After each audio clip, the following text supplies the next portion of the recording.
Okay, next, Miss mahu cerita. Ini part 2 ah. Part 2 you're talking about MHC.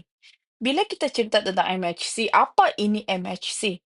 Okay, Miss tulis dekat sini nama penuh MHC adalah Major Histocompatibility Complex. Do you guys need to remember this? The answer is no. You just have to remember MHC.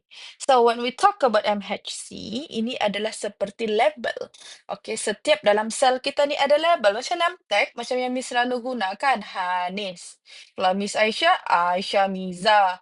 Ada juga Miss atau Sir yang lain lah yang kamu nampak di metrik.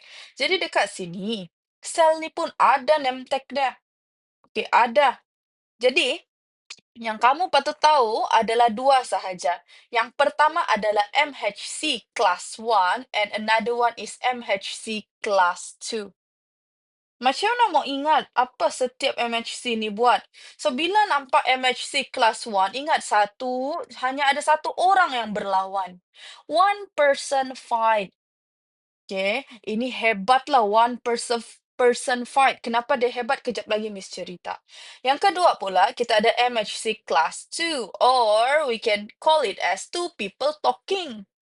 Okay, kenapa talking? Sebab nanti kamu akan nampak satu sel ni dia hantar signal kepada lagi satu sel.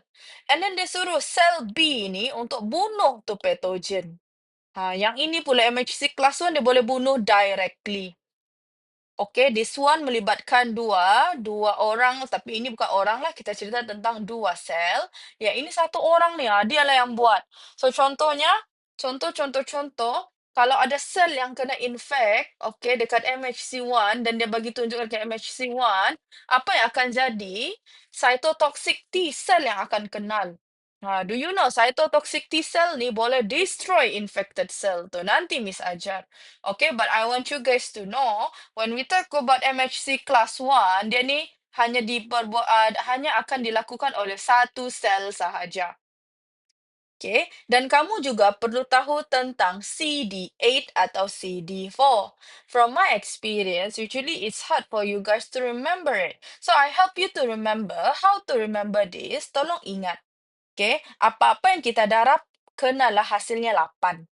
Sama macam ni. Okay, contoh kelas 1. So, 1 darab apa jadi 8? Mestilah 1 darab 8. That's why kita panggilnya sebagai CD8.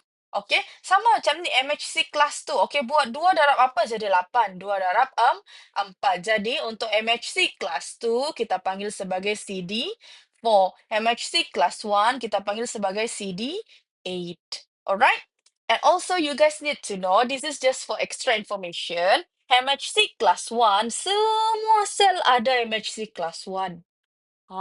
So semua sel ada MHC Class 1, semua sel ni dia boleh, maksudnya dia ada cytotoxic T cell.